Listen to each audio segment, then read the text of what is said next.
Hello दोस्तों, राम राम। मैं ज़्यादा नहीं बोलूँगी। आज मैं थोड़ा सी बोलने आई हूँ क्योंकि मुझे कुछ यूट्यूब पे ऐसी साबूत मिली है जो मैं बोलना चाहूँगी कि गोरखपुरिया भाभी हैं जो बहुत अच्छी कर रही हैं और करती रहेंगी और करती आई हैं।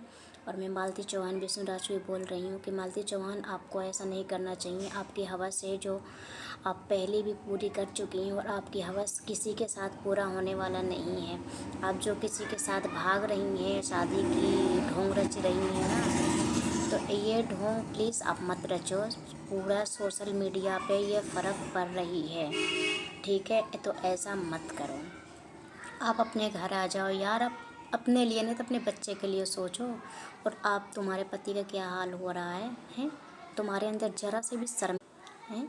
क्या कर रही हो तुम? समझदार हो, समझदार के लिए